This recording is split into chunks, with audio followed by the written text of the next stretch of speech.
Andrew woke up early in the morning, when the first rays of the sun were just beginning to break through the blinds. It had been a tough night shift at the fire department, putting out a small fire at a hardware store and being called to a traffic accident. Tired, he dreamed of only one thing: to quickly get home and see Caitlin. He stretched and sat up on the narrow cot in the small fireman's lounge. The rest of the guys were still dozing after a night of alarms and sirens.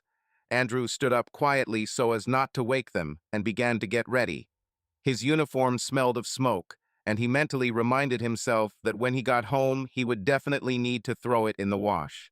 He changed into his jeans and t-shirt and pulled on his sneakers.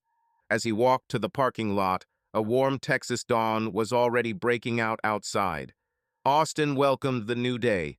Andrew tossed his bag into the passenger seat of his pickup truck and started the engine. He pulled out of the fire station parking lot and headed home. The roads at this hour were almost empty, only rare cars were hurrying about their business. Along the way, he thought it would be a good idea to buy Caitlin her favorite cinnamon rolls from the corner bakery. He knew that the last few weeks had been stressful for her at work, and he wanted to please her. 10 minutes later, he was parking at a small bakery, not far from their house. The bell above the door rang quietly as he stepped inside. The soaring aroma of fresh baked goods dispelled the fatigue a little. Andrew bought half a dozen cinnamon rolls and 2 cups of coffee to go, one for himself and one for his wife. After a few more minutes, the pickup turned into a quiet street where their one-story house stood. The house was modest, covered in light beige siding, with a small porch and a well-kept yard. She and Caitlin bought it 2 years ago and gradually made it cozy. They planted roses along the fence, painted the shutters dark blue. The morning sun illuminated the facade, and the house seemed very peaceful and welcoming. They got married about 4 years ago. Andrew still remembers that hot summer day when Caitlin, in a white dress, walked towards him to the sounds of the wedding march. Since then, they have experienced a lot together: rented apartments, first steps in their careers, Andrew's long shifts, and Caitlin's overwork. Despite the difficulties, they always supported each other. This house became their joint nest, a full cup, where they wanted to return after any difficulties. Andrew turned off the engine and got out, holding a bag of buns and cups of coffee. Climbing onto the porch, he quietly opened the front door with his key, trying not to rattle the lock. There was silence in the house. He thought that maybe Caitlin was still sleeping. Yesterday, she went to bed late. She said that she needed to finish an important report for work. She had a lot of deadlines lately. Caitlin worked as an accountant for a small company, and the last couple of weeks she had an annual report, a lot of overtime and stress. Andrew was worried about this. He knew how hard she endured the stress at work, but he tried to support her as best he could. He cooked dinner when he returned earlier, massaged her shoulders to relieve some of the tension. Setting the coffee down on the kitchen table, Andrew walked into the living room. There was a blanket on the sofa and an empty teacup on the coffee table. Apparently, Caitlin woke up during the night and drank tea, perhaps unable to sleep due to stress. He quietly made his way to the bedroom, expecting to see his wife sleeping peacefully after a long day of work. Opening the bedroom door, he looked inside. The bed was rumpled, but Caitlin wasn't in it. The bed was empty. Andrew frowned. It's strange. It's already 7 in the morning, and she's nowhere to be seen. He returned to the kitchen and noticed a sticky note on the refrigerator with her handwriting on it. Meet Samantha at 7:30 at the coffee shop. I'll be there by noon. Love it. After reading the note, Andrew calmed down a little. So Caitlin got up very early and left to meet a friend. Samantha has been Caitlin's best friend since high school. They often go out together for breakfast or for a run on weekends. Andrew was always glad that his wife had a close friend with whom she could share feminine matters. He himself treated Samantha well, knew her for many years, and trusted her. Therefore, he did not have any suspicions. Probably the girls really decided to have a morning meeting. Although Saturday mornings are a strange time to get together, perhaps it was simply more convenient for Caitlin to find time on the weekend. He felt a little disappointed that he didn't find his wife at home, but it was okay. She'd be back by noon, and they'd have time together. Andrew decided to eat breakfast alone for now, leaving a muffin and coffee for her to find warmth when she arrived. He sat down at the kitchen table, turned the radio on low with background music, and began to eat some delicious baked goods. At the same time, thoughts were spinning in my head. Caitlin had really been working a lot lately, and so had he. They rarely spent mornings or lunches together. His firefighter schedule clashed with her office hours. Maybe we should take a day off and arrange a little surprise for her. For example, go out of town for a picnic like before. Andrew smiled at the idea and decided to propose it to his wife when she returned. Having finished breakfast, he put away the dishes and headed to the shower. Hot water washed away the remnants of the night's tension. He quickly rinsed off and changed into clean home clothes, old jeans, and a soft t-shirt. Then he went into the living room to rest a bit, maybe take a nap for an hour or two on the couch until Caitlin returned. Andrew lay down, making himself comfortable on the pillow. The house was quiet, only the ticking of the wall clock reminded of the passage of time. Closing his eyes, he smiled. The weekend was ahead, and despite the fatigue, he was glad to finally spend the day with the woman he loved. After a couple of minutes, Andrew fell into a shallow sleep, full of warm and calm sensations. Andrew woke up with an uneasy feeling. He glanced at the wall clock in the living room. The hands showed almost noon. The sleep turned out to be longer than he had planned. Stretching and brushing away the remnants of sleep, he remembered that Caitlin had promised to return by this time. The house was still quiet, no sign that his wife had returned. Andrew felt slightly uneasy. Usually, if Caitlin was late, she would at least text him. He pulled his phone out of his pocket and checked the screen. No calls, no messages. Strange. Maybe he and Samantha were chatting and decided to take a walk after coffee, or stopped at a shopping center without warning. In principle, this happened. Caitlin sometimes spontaneously changed plans. Andrew dialed his wife's number. The beeps went off, one, another. No one answered. He frowned. Tried again, same result. The slight concern began to develop into anxiety. He tried dialing Samantha. My friend's phone rang a couple of times before she answered. "Hello, Andrew." Samantha's cheerful voice was heard. "Hello, Sam. This is Andrew." He tried to speak calmly so as not to show excitement. "Listen, are you and Caitlin still together? She was supposed to be back by noon, but something is delaying her." There was a short pause at the other end of the line. "Andrew, we haven't met today," Samantha said in surprise. "We said to see each other next week." She seemed to perhaps have other plans for the morning. Did she say we were dating? Andrew's heart skipped a beat. He forced himself to answer in a neutral tone. "No, I probably got something mixed up," he hastily lied. "Thank you, Sam." "Everything is fine?" There was alarm in her friend's voice. "Yes, everything is fine. I guess I was wrong. Bye." He pressed end, not wanting to continue the conversation. Andrew put the phone down and just sat there for a moment, trying to process what he had heard. This means there was no meeting with Samantha. Why then did Caitlin leave such a note? Where has she actually gone since this morning? Unbidden suspicions began to creep into his consciousness. He stood up abruptly and began walking around the kitchen. Maybe she had some business that she didn't want to talk about. But why then invent a meeting with Samantha? This doesn't look like her. Unpleasant scenarios popped into my head. He tried to drive them away. "You never know, maybe it's really something personal connected with a surprise for me," he tried to convince himself. After all, she may have gone to pick out a gift for him or meet with one of her relatives to discuss family matters. But an inner voice doubted.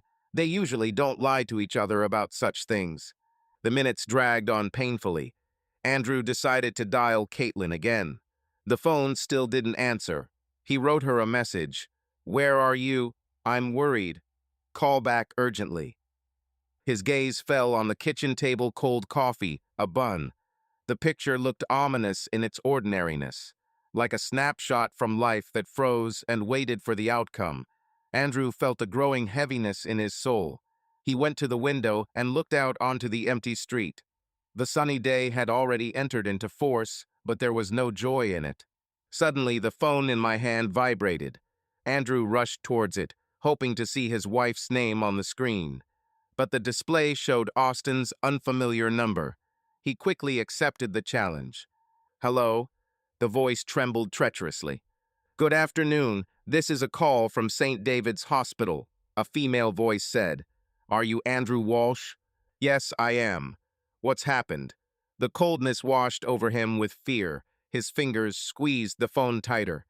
"Your wife, Caitlin Walsh, came to us after the incident. You have provided contact information as your next of kin." Andrew felt his legs give way. He frantically leaned his free hand against the wall. "What's wrong with her? Is she alive?" He exhaled, his heart already falling into the abyss of panic. "She's alive," the nurse hastened to assure. "The condition is stabilized. She has a concussion and several bruises. It seems there has been an attack. She was brought in about an hour ago.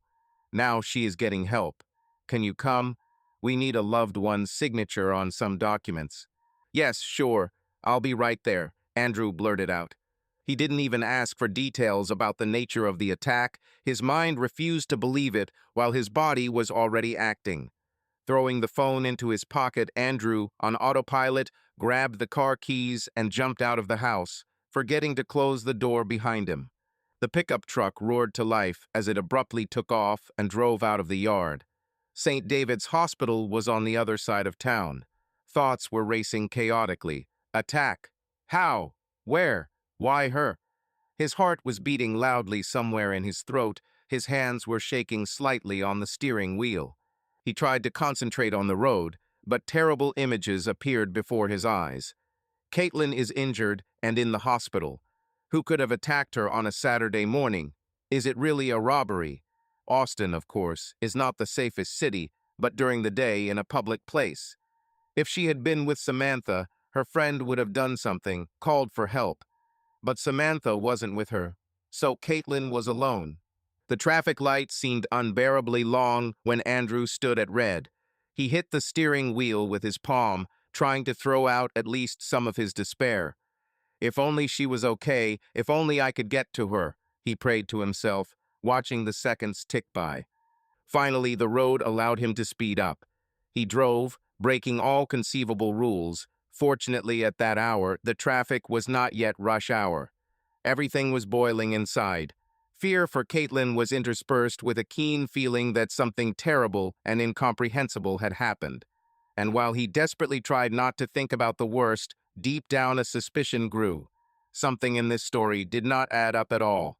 The emergency room at St. David's Hospital was bustling. Nurses were rushing between rooms, codes were announced over the loudspeaker, and one of the patients was quietly moaning behind the curtain. Andrew almost ran across the long corridor, looking for the reception desk. My heart was pounding, my palms were sweating. He ran up to the counter.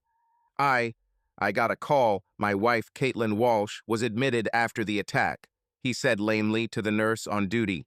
The woman at the computer quickly checked the list and nodded. "Yes, Caitlin Walsh. She's in the emergency room, room 4.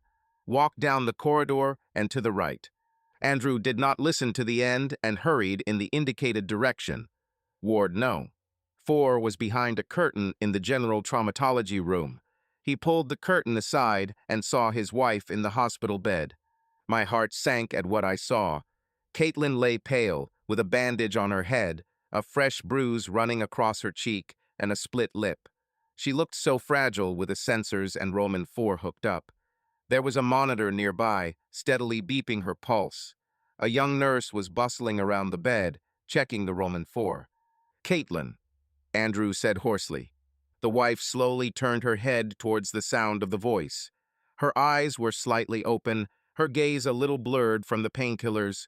Recognizing her husband, she sobbed slightly. "Andrew." He jumped to the bed and carefully took her hand, trying not to touch the catheter. "I'm here, honey, I'm here," he said hastily, feeling a lump rising in his throat. "Everything will be fine. I'm with you."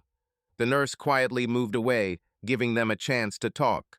Caitlin squeezed her husband's hand weakly. Tears welled up in her eyes. "I'm sorry," she whispered, barely audible. "Hush, you don't need anything." Andrew, with his other hand, gently stroked her hair below the bandage. He noticed a thin scratch on his temple, treated with iodine. Everything is fine. You're safe. I'm here. He himself could hardly hold back his tears, seeing her mutilated face. One question pulsed in my head. Who did this? And why? But now he couldn't bring himself to ask it directly. She seemed so weak. A middle-aged doctor in a robe approached them. "Are you the husband?" he asked Andrew. "Yes, Andrew Walsh," he confirmed, without letting go of his wife's hand. "I'm Dr. Livingston." The doctor introduced himself, quickly glancing at the monitor. "Your wife's condition is stable. In general, there is no threat to life, but she needs to spend a couple of days under our supervision." Andrew eagerly absorbed the information, nodding. My head was buzzing with relief I would live. But immediately a wave of anger rolled in. Who could beat his gentle, kind wife like that? "Doctor, how? What happened?" he asked, trying to speak evenly. "Did she say anything?" The doctor sighed and shook his head. "I don't know the details, sorry. She was brought by an ambulance from a parking lot near a shopping center. It seems like there was an attack, but you'd better talk to the police or her when she's feeling better. While it is better for her to rest, stress can complicate the condition." Andrew nodded gratefully. He looked at Caitlin. She closed her eyes. It seemed that her strength was leaving her from communication and pain. He stroked her hand. "Rest, my love. I'm here. I'm not going anywhere." At this time, a man in uniform approached the curtain, a policeman. The doctor noticed him and quietly addressed Andrew. "Sorry, they will need to ask a few questions. Try for a while." The policeman carefully looked inside. "Mr. Walsh, I'm Detective Harris, Austin Police Department. We are very sorry about what happened to your wife. Some details need to be clarified if possible." Andrew nodded to the policeman, although he didn't want to part with Caitlin's hand. "Certainly. Tell me, do you already know what happened?" Harris entered, closing the curtain behind him, and spoke in a low voice so as not to disturb the victim. "She was found unconscious in the parking lot of the Riverview Mall. Passers-by called 911. She had a purse and a phone with her. They were with her, by the way. We will give them to you for safekeeping. According to witnesses, a man was seen leaving the scene. Suspected attack. But we don't know yet whether this is a robbery attempt or something personal." Andrew listened, gritting his teeth. The Riverview Shopping Center is on the outskirts of the city, quite far from the center. Why did she go there early in the morning? He glanced at his wife. She was lying with her eyes closed, but from the expression on her face, he realized that she was awake and could hear them. "Caitlin," he called quietly, "can you tell me what happened?" She opened her eyes. They were filled with pain and fear. Caitlin shook her head slightly. "Not now. I'm tired," she whispered in a weak voice. The policeman intervened gently. "Mrs. Walsh, I understand this is hard for you, but any detail will help us find who did this. Did you see the attacker? Is he familiar to you?" Caitlin seemed to shrink and looked away. Andrew noticed how her hand tensed in his. "No," she answered quietly after a pause. "I didn't have time to understand anything." The detective narrowed his eyes, but nodded, making notes. "Understand, so you didn't see the face. Fine. Perhaps remember later. We will talk again when you feel better. In the meantime, here," he handed Andrew a transparent zip bag containing Caitlin's phone and her wallet. "These are your wife's things. If you remember or find something useful, call me immediately." Andrew accepted the package with a trembling hand. My wife's phone was smashed, a web of cracks across the screen, but it still seemed to work. He nodded mechanically to the detective. "Thank you, officer." "Get well, ma'am." Harris politely bowed his head to Caitlin and left, closing the curtain. There was a heavy silence, broken only by the quiet beeping of the monitor. Andrew looked at his wife. Her eyes were closed again. A tear rolled down her temple. He felt that something was being hidden from him. The note, the lie about meeting Samantha, now it's silent. However, now is not the time to sort things out. He leaned down and kissed her forehead, careful not to disturb the wound. "I love you," he said quietly, not knowing if she heard. "Rest, please." Caitlin didn't react at all, just squeezed his hand lightly in response. Andrew sighed and sat down on the plastic chair next to the bed, not letting go of her hand. Chaos raged inside him, relief that she was alive mixed with anger at the one who dared to raise a hand against her, and a dawning fear that this story was much more complicated than it seemed. He looked down at the cracked phone in the bag. He really wanted to know the truth, but he was afraid of what it would turn out to be. Andrew sat by Caitlin's bedside all day, leaving only a couple of times to sign papers at the reception and fetch himself a glass of water from the cooler. By evening, the hospital room was a little empty, the bustle had died down. The orange light of the setting sun was shining through the dim window. Caitlin dozed off most of the day under the influence of painkillers. Andrew couldn't find a place for himself. He tried to read the news from his phone, flipping through the feed, but the words swam before his eyes. One thought was pulsating in my head. "Why did you lie to me, Caitlin? What are you hiding?" His wife's broken phone lay on the nightstand nearby, still disconnected. Andrew tried to turn it on a couple of times and watch it, but each time he stopped himself. It didn't feel right to pry into her personal details without permission. But on the other hand, she lied to him this morning. He cast another glance at his wife's pale face. The shadows darkened under his eyes. His lips were dry. He stood up to pour water into a plastic cup, and at that moment he heard a weak voice. "Andrew." He immediately leaned over her. "I'm here. How do you feel?" Caitlin swallowed hard. He helped her up and brought a glass of water to her lips. She took a couple of small sips and leaned back tiredly on the pillow. "Thank you," she whispered. Andrew put the glass on the nightstand. Love and resentment, pity and anger fought inside him. He said quietly, "Are you feeling better? Aren't you feeling dizzy?" Caitlin closed her eyes. "A little dizzy, but we can bear it." They were silent for some time. Andrew didn't know how to start this conversation that was inevitably going to happen. Finally, he decided. "Caitlin, do you remember what happened?" She didn't answer right away. Her fingers nervously fiddled with the edge of the blanket. "I remember in fragments," it said after a pause. "I don't want to talk about it." Andrew straightened up, trying to keep the tension out of his voice. "Listen, the detective said you were found at the Riverview Mall. You told me this morning that you were dating Samantha, but it wasn't true. I spoke to her." Caitlin closed her eyes, and a tear rolled down her pale cheek. "Forgive me," she breathed out, barely audible. "For what exactly?" he asked, harsher than he intended. My heart began to pound. "Because I lied? Or is it something else?" She sobbed softly. Andrew felt his insides clench with sadness mixed with anger. He continued, trying to keep his voice clear even though it was shaking. "I need to know the truth, Kate. Please. What were you doing there? Who did this to you?" She was silent for another moment, then breathed out a barely audible word. "Josh." Andrew didn't understand right away. "What?" Caitlin opened her reddened eyes and looked at her husband with a look full of pain and shame. "It was Josh, my ex." Andrew felt like he had been hit in the chest. He pulled away, removing his hand from her shoulder. "Josh, your ex-boyfriend?" he asked in shock. Caitlin nodded, wincing at the movement. "Yes." For a few seconds, Andrew just stared at her silently, trying to comprehend. Then he exhaled in shock. Did you meet him?" Caitlin began to cry quietly, tears streaming down her cheeks. She said through her sobs, "I didn't mean to. It's all a mistake. Forgive me, please." Andrew felt the blood rush to his face. He grabbed the edge of the bed with his fingers, trying to control himself. "Are you saying that you saw your ex behind my back?"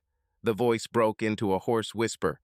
She just cried, covering her face with her hand, unable to look him in the eyes. Andrew took a step back, then another, until he ran into the wall. The world has shaken. It echoed in his head. "Betrayal. She cheated on me." He ran his hand over his face, closing his eyes, as if he hoped that he would wake up from this nightmare. "How long?" he asked dully, staring at the floor. "Andrew." she began, but he interrupted by raising his hand. How long did this go on, Caitlin? Now his voice rang with acute pain. A few weeks. She managed. I don't know how it all got this far. Andrew smiled bitterly, shaking his head. He suddenly felt a wave of nausea. Several weeks of lies. While he was risking his life in the service, he clenched his fists, then unclenched them. He was afraid of losing control. You. He didn't want to ask, but the words came out on their own. Did you sleep with him? Caitlin took her hand away from her face, looking at her husband through her tears, nodding in fear. Yes, it happened a couple of times. She sobbed. But I understood everything. I wanted to stop everything. That's why I met with him today, to say that it's all over. Andrew laughed hoarsely, but there was no joy in the laugh. Wonderful, he whispered in a trembling voice, simply wonderful. He felt that in just a second he would lose control. Pain, anger, humiliation, everything was mixed inside. He needed to cool down, at least a little. So he did this to you? He asked through clenched teeth, looking up at her beaten face. Caitlin nodded. I said that it's all over between us, that it's a mistake. He got angry. I've never seen him like that. Her voice broke. She trembled with sobs. Andrew raised his hand to stop him. Don't tell me, he said hoarsely.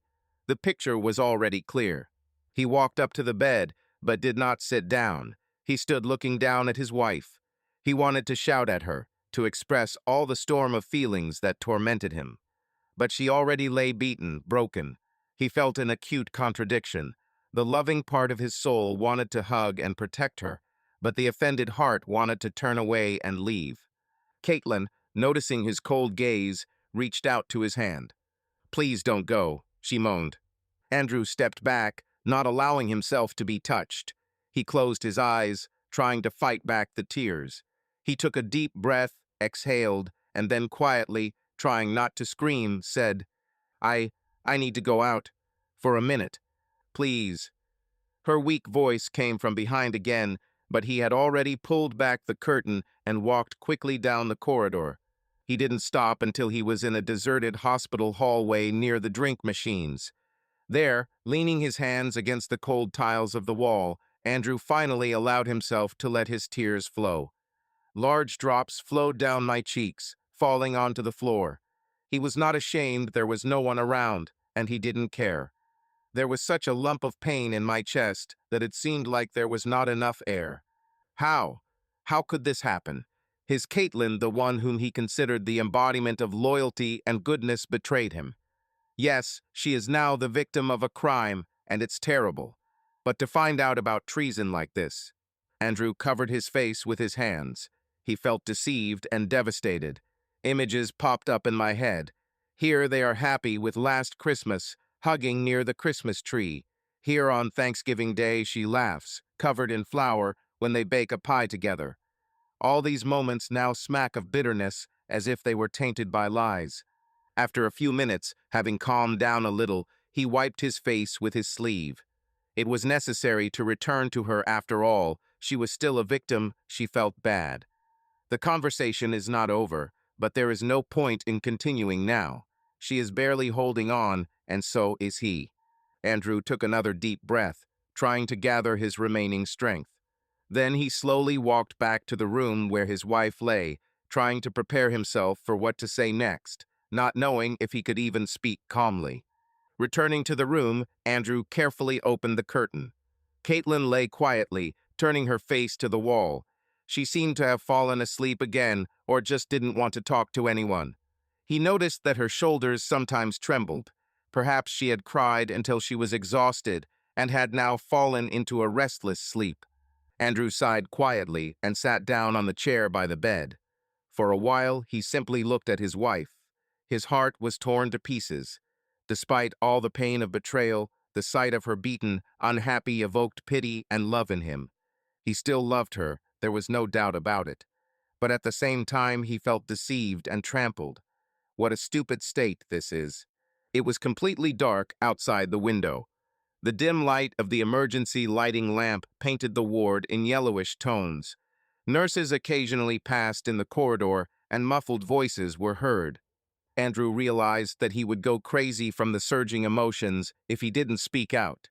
He stood up, adjusted the blanket over Caitlin. She was breathing quietly, but did not wake up, and decisively walked out into the corridor, taking out his mobile phone. Dialing his best friend's number, he pressed the phone to his ear, moving to the end of the corridor, away from prying ears. After a couple of rings, a sleepy voice answered. "Hello, Andrew? Do you know that time?"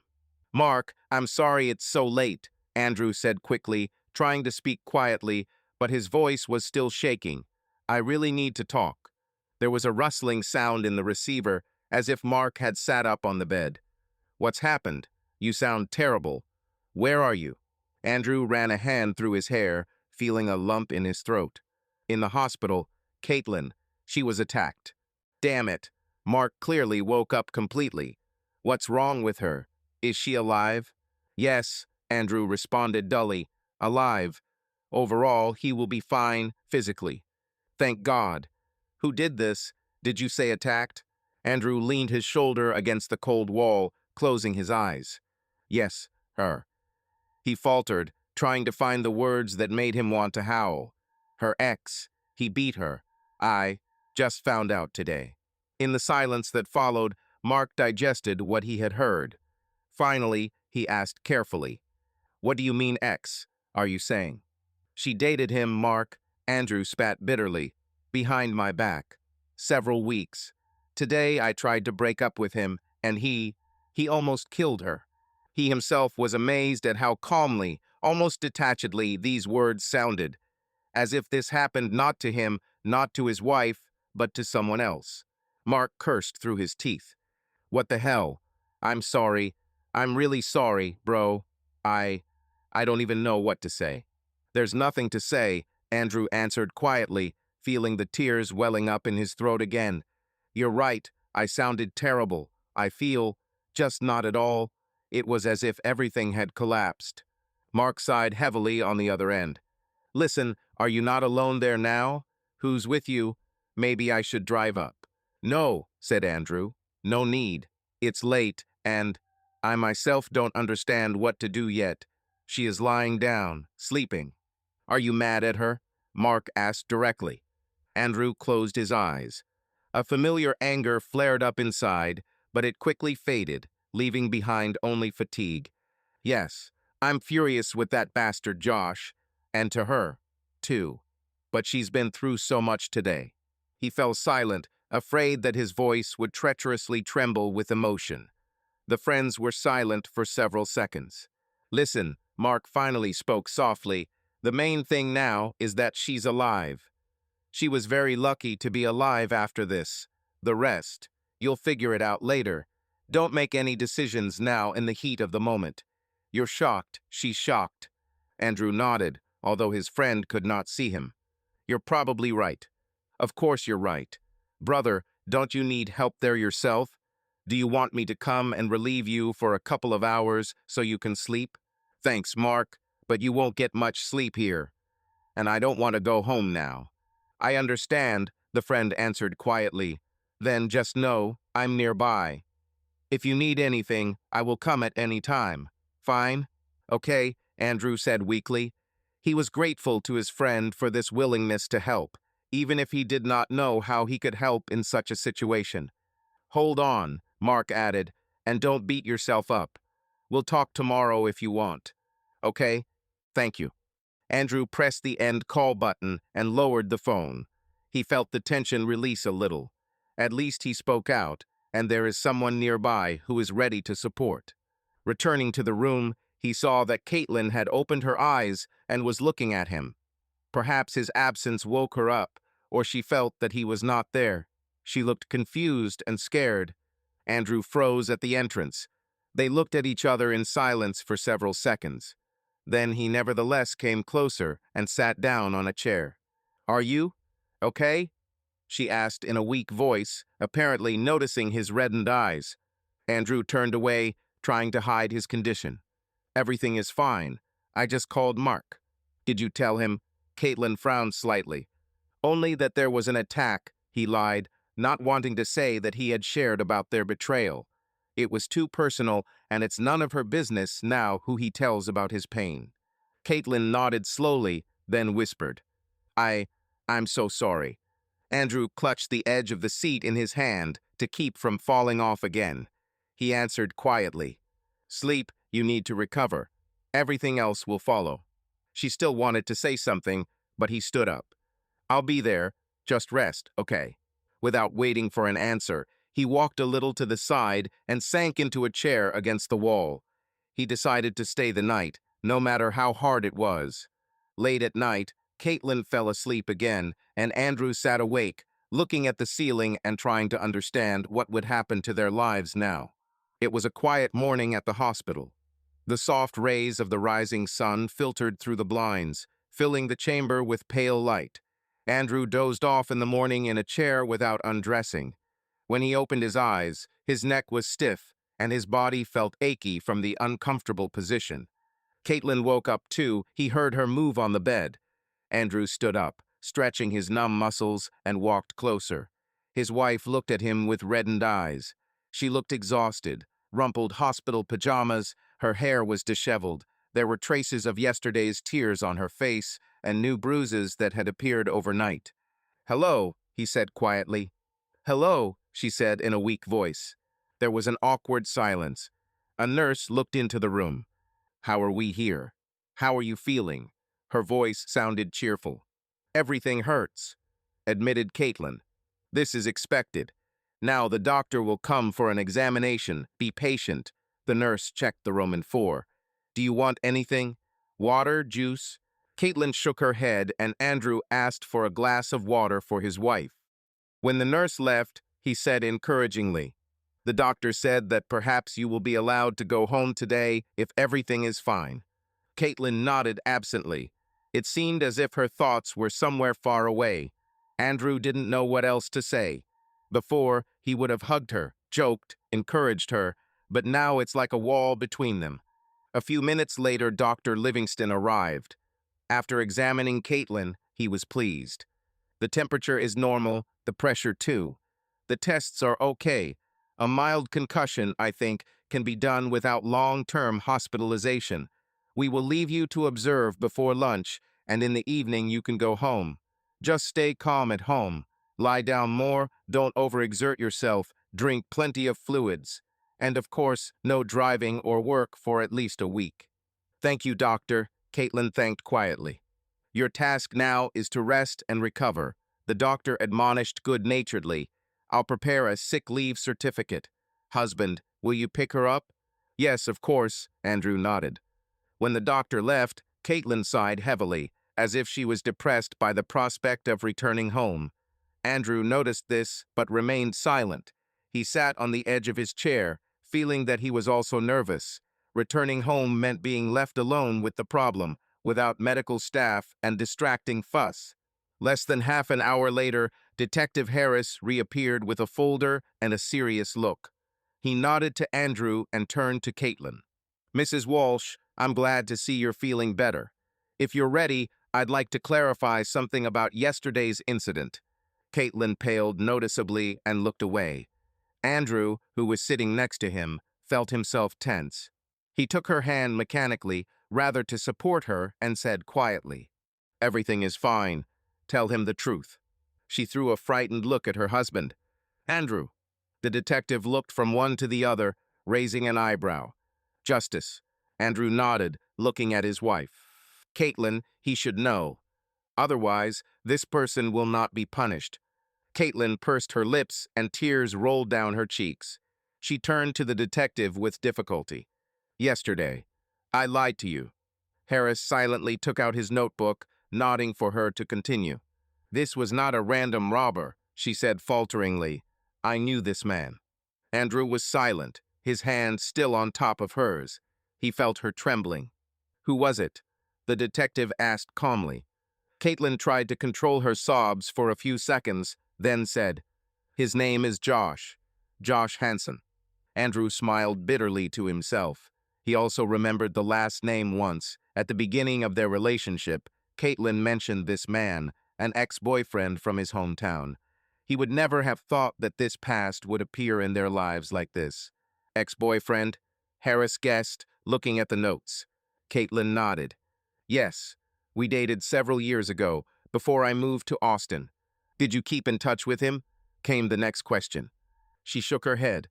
No, that is, we haven't communicated for a long time. He suddenly appeared a few weeks ago and wrote to me on social networks. He offered to meet, just to talk. Her voice broke.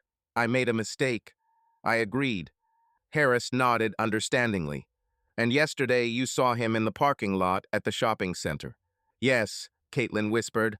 I told him I couldn't do this anymore. That it's over and we shouldn't meet. He lost his temper.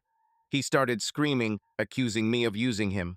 I tried to leave, and then he attacked. The detective raised his hand, stopping the details. It's clear. Thank you for telling me.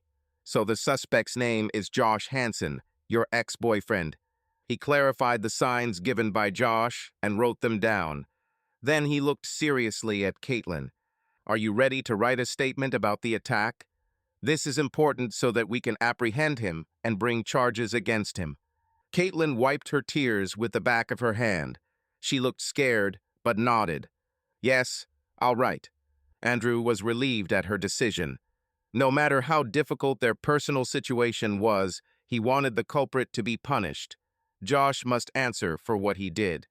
Okay, Harris took out the forms. I'll help you fill it out. While the detective was recording her statement, Andrew moved to the window for a minute, giving them space. He watched the cars pass through the parking lot below, and his thoughts were bitter and heavy. Caitlin's words echoed in my head. A few weeks, I can't do this anymore. He felt deceived and empty, even standing next to her now. After some time, Harris finished the design. Thank you for your cooperation. We're putting Josh Hansen on the wanted list. Don't worry, we will do our best to find him. He put the documents in a folder and added, Caitlin, it's important for you to recover now. I'm sure your husband will take care of you. If you need security or feel threatened, let us know immediately. Andrew silently nodded to the detective, although the words, my husband will take care, resonated with pain in his soul. He always cared, but what did he get in return? When the detective left, taking the statement, silence reigned in the ward. Andrew returned to the bed and sat down in a chair. Caitlin looked at him with reddened eyes. Thank you for making me tell you, she whispered. He just nodded, not knowing what to answer. She looked away guiltily. Soon a nurse came with a cart.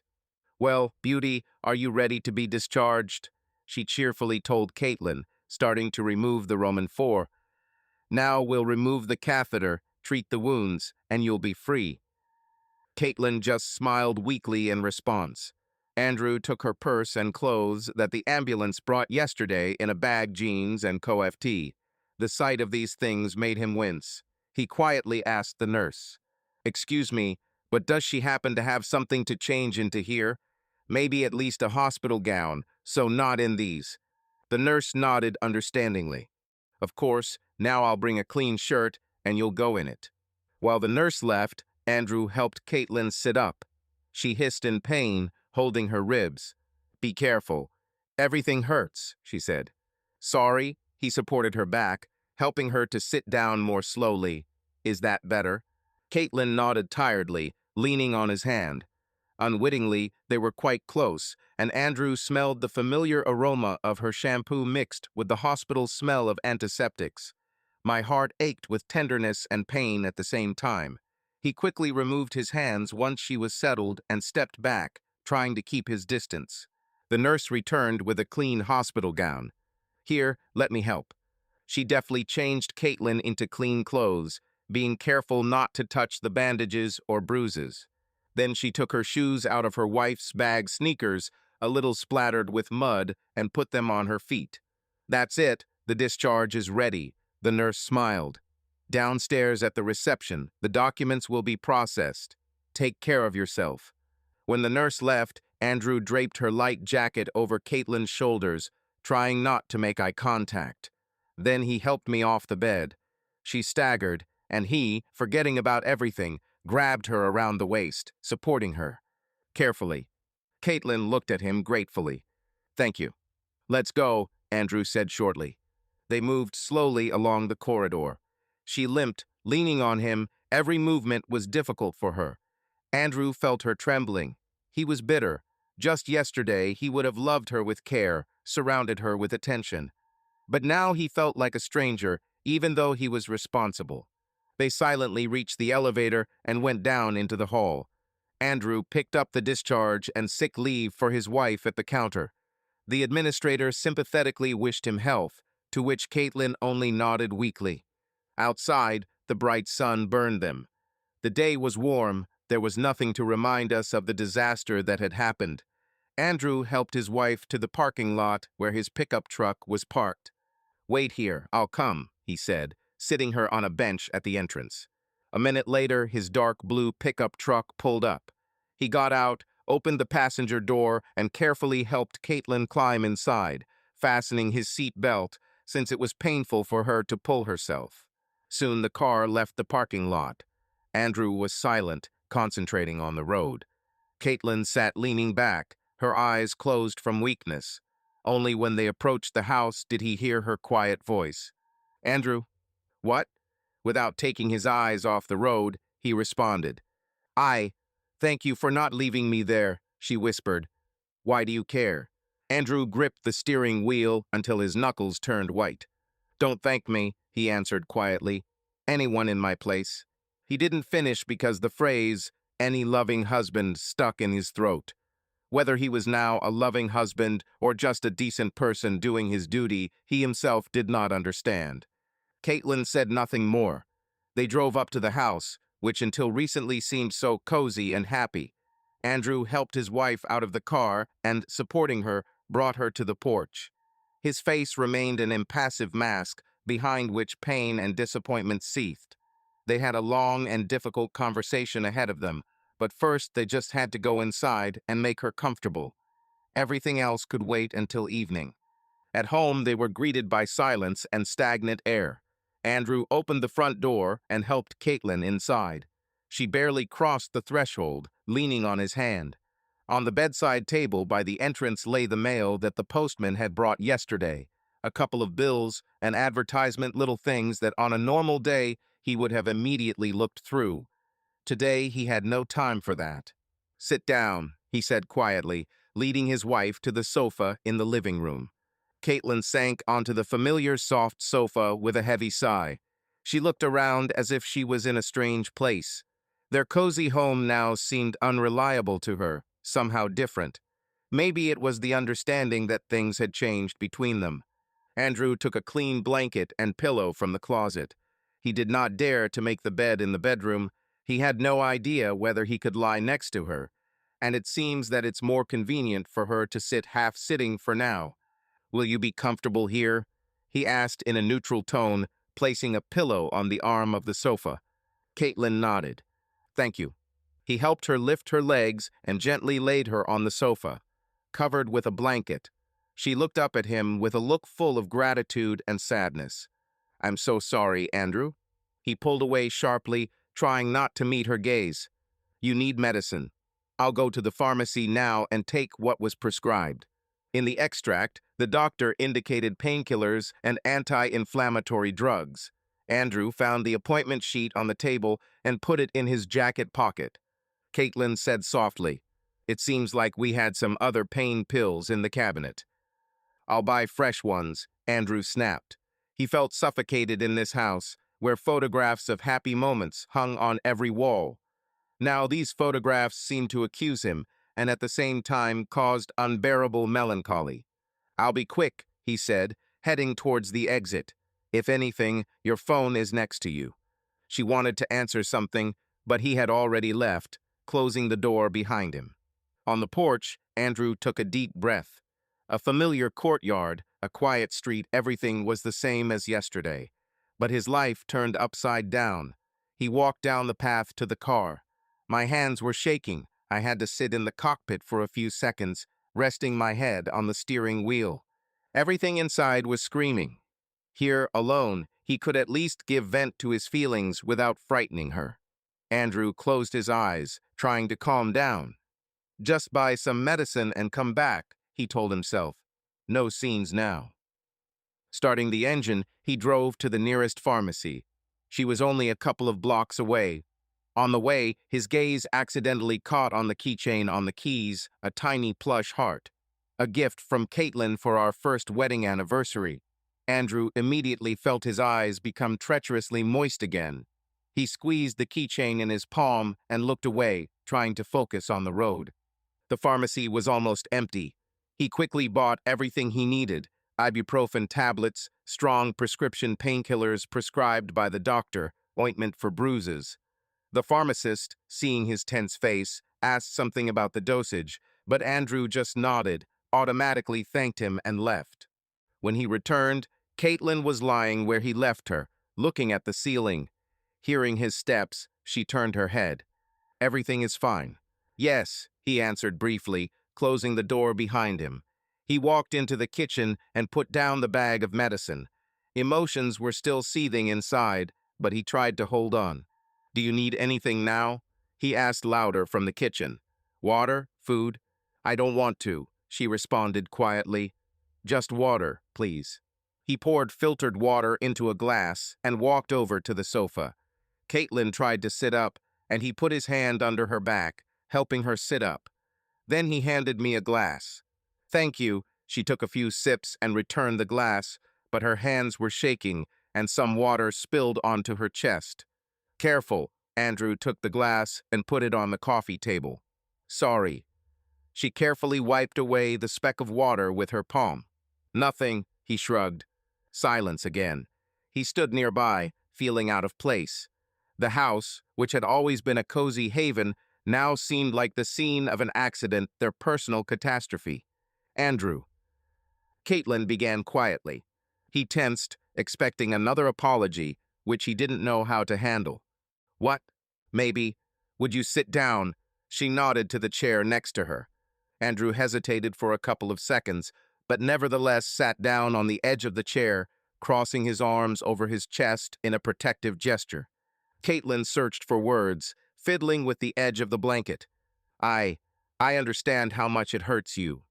I have no forgiveness for what I did. He was silent, looking at the floor. These confessions did not ease the pain. They only confirmed that what had happened was not a nightmare, but reality. Just know, she continued, finding the courage to look at him. What happened with Josh didn't mean anything to me. Absolutely nothing. It was a mistake, a momentary confusion. I love only you. Always loved. Andrew's jaw twitched. Her words did not make it easier, but only more bitter. Do you love it? He asked quietly. It's a strange way to love, Caitlin. She closed her eyes at his tone. A tear rolled down my cheek. I know. I can't justify anything. I just want you to know that it was never because you did anything wrong. I'm the only one to blame. Andrew finally looked up at her. Resentment and fatigue splashed through them. Why? He asked this question quietly, but all his pain sounded in it. Why did you do this? Caitlin sobbed, covering her mouth with her hand, gathering her courage. I can't even fully explain it myself. Remember, in recent months, I have been stressed work, reports. You are constantly on shifts. I felt lonely, lost. That's no excuse, I know. But when Josh wrote, I guess I was flattered by the attention. It's as if part of youth and carefreeness has returned. We met a couple of times as friends. I thought there was nothing wrong. And then everything went further than it should have.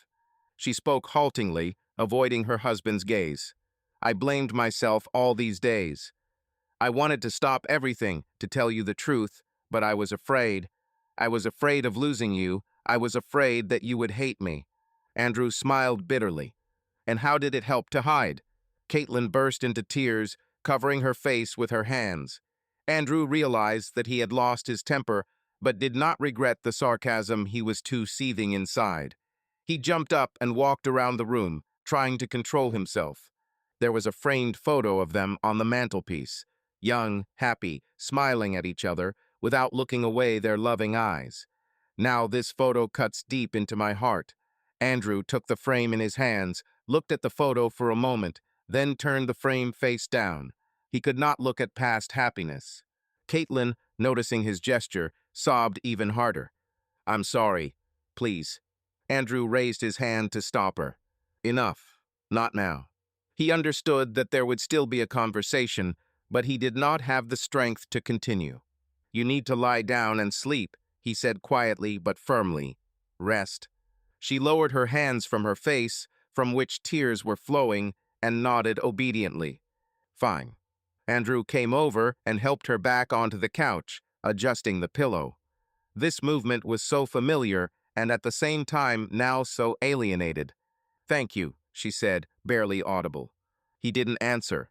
He picked up the package of medicines from the floor and pulled out a blister of pills. "Now you need to take a painkiller." Caitlin obediently took the pill and swallowed it, washing it down with the rest of the glass of water.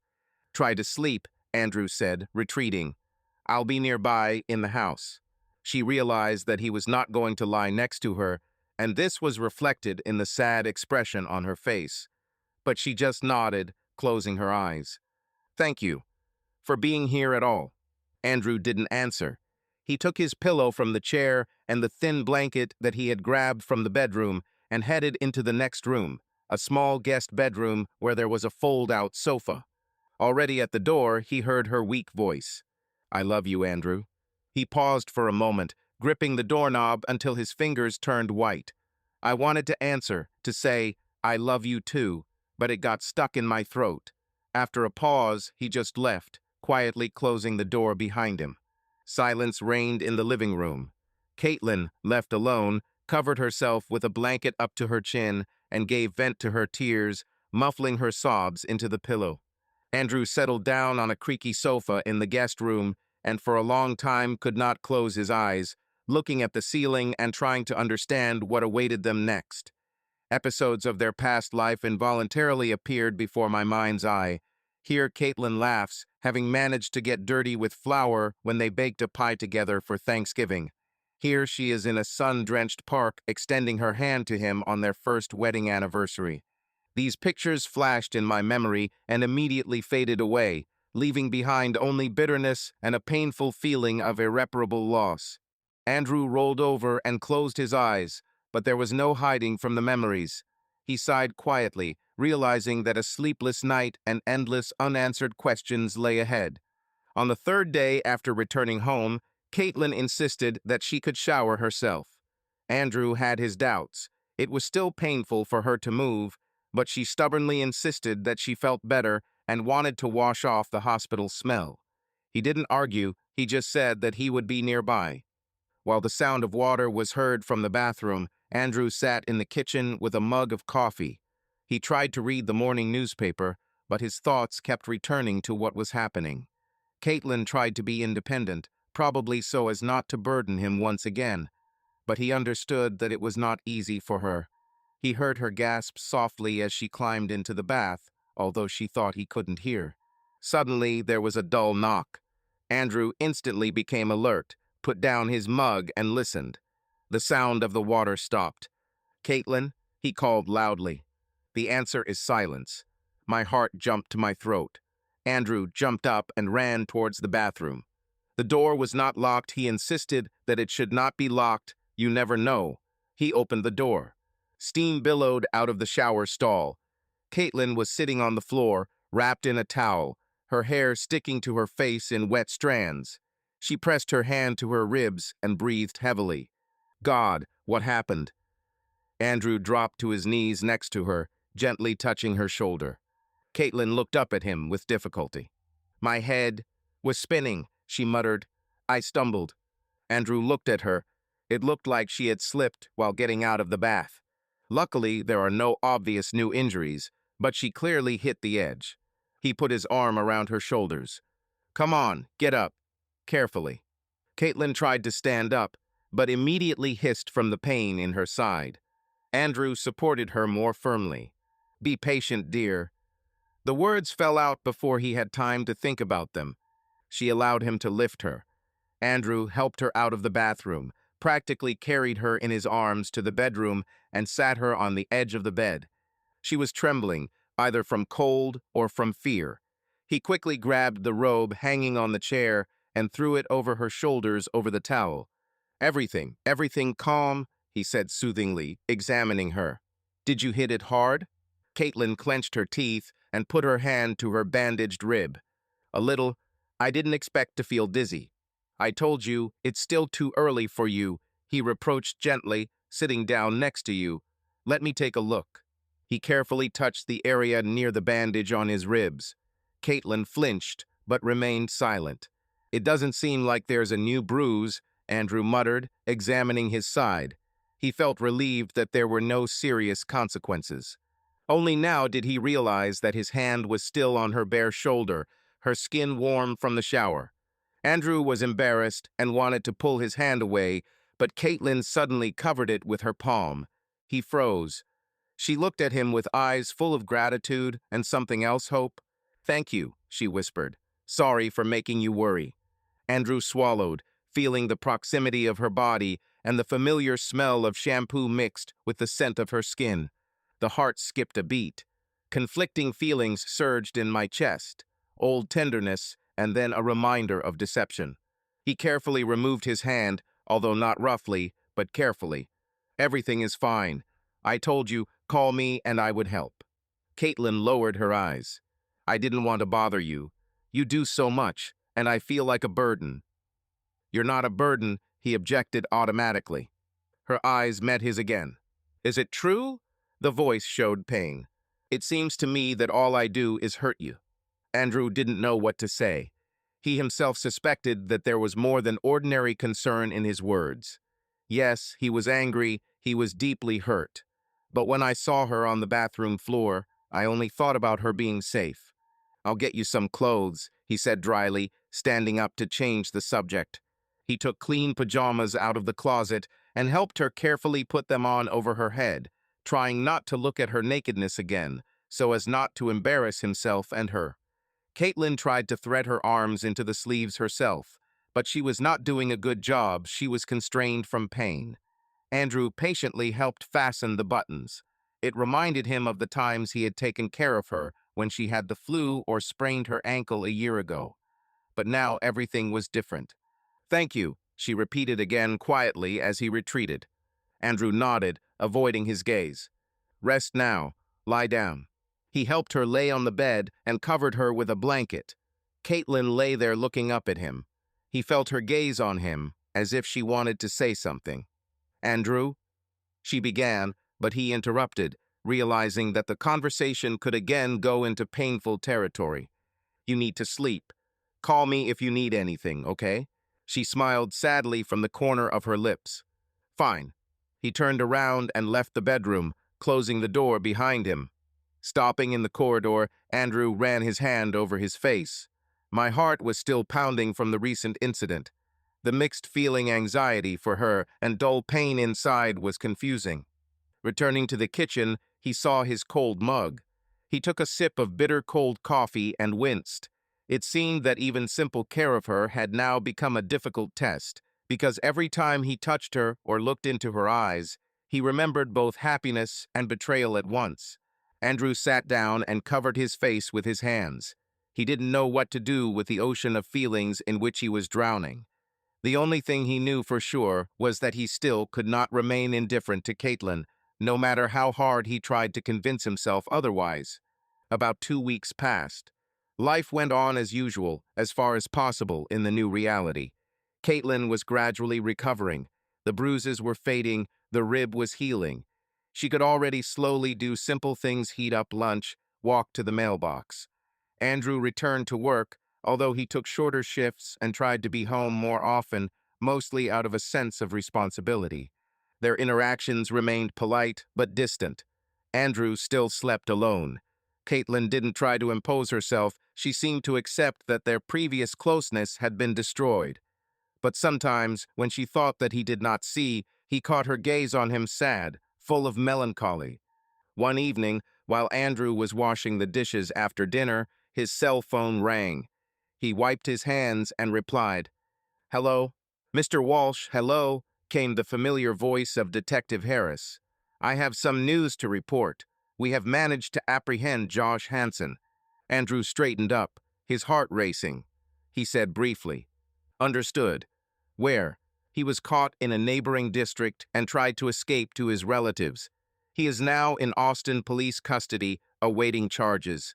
I think you and Mrs. Walsh might be interested in this." Andrew looked over his shoulder. Caitlin was sitting in the living room, covered with a blanket, looking out the window with an absent-minded gaze. He answered quietly, "Yes, thanks for letting me know.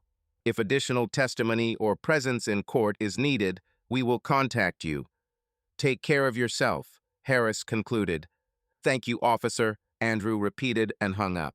He stood silently for several seconds, comprehending what he had heard. So that's it. Josh is no longer free, no longer a direct threat. Perhaps this would bring Caitlin some relief. Andrew walked out into the living room. Caitlin turned her head. "Who called?" she asked carefully. "Detective," he answered. "They caught Josh." Caitlin's eyes opened wide. She exhaled shakily, covering her mouth with her hand. "Is it true?"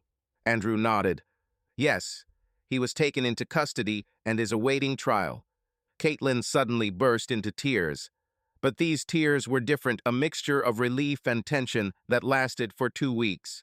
She covered her face with her hands, her shoulders shaking. Andrew was confused and then came closer. "Hey," he called quietly, sitting down on the edge of the sofa. "That's it. He won't harm you."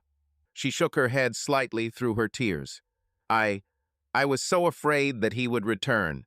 Every rustle scared me." Andrew remembered how she started a couple of times at night from some dreams. He felt sorry for her. He hesitantly put his hand on her shoulder. "Now there is nothing to be afraid of." Caitlin lowered her hands, looking at him with wet eyes. "Thank you for saying that. And I'm sorry. It was I who let him into our lives."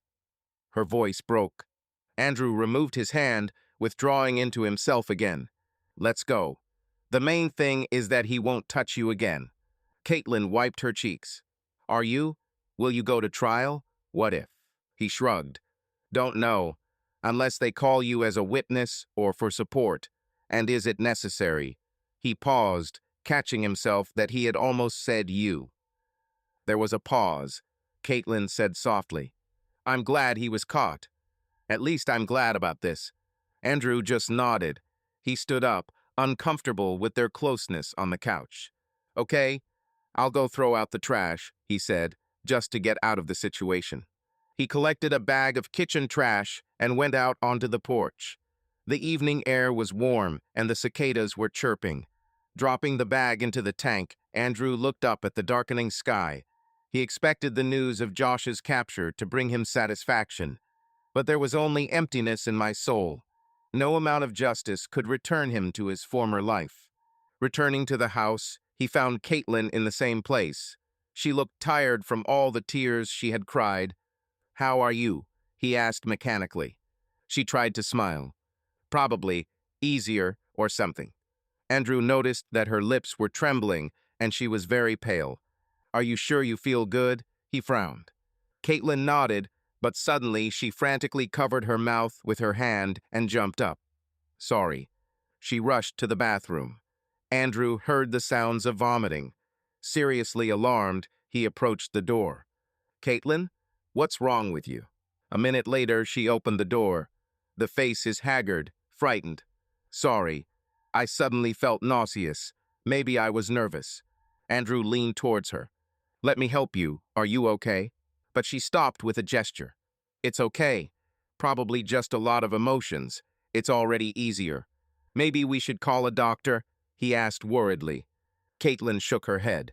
"No, don't. She probably ate something. I'll go to bed." Andrew didn't really believe that the reason was food, but he didn't argue.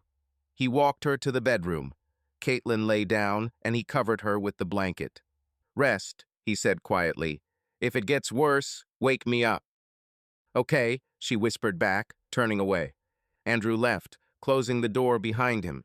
He tossed and turned on his sofa in the living room for a long time, listening to see if the attack of nausea would recur. Anxiety swirled in my head. What if something was wrong with Caitlin's health? stress, injuries, or maybe she really was poisoned. He forced himself to calm down. Tomorrow she would decide for herself whether to go to the doctor or not if it didn't go away. After all, she is already an adult and can decide. About 3 weeks have passed since that fateful day. Outwardly, life was beginning to return to normal. The bruises on Caitlin's face had turned yellow and had almost disappeared, and the crack in her rib was less of a concern. She began to do a little light work around the house and even started working remotely so as not to lose track of projects. Andrew also returned to work initially on day duty without night shifts so that he could look after his wife. There was still tension between them, polite courtesy instead of the former warmth. They spoke quietly, matter-of-factly. "How are you feeling? I bought groceries. Do you need help getting up?" Not once in those weeks had Andrew hugged or kissed her. Caitlin noticed this, but understood that she herself had destroyed that warmth. One quiet morning in May, Andrew woke up earlier than usual. He slept in the guest room the entire time, never returning to their shared bedroom.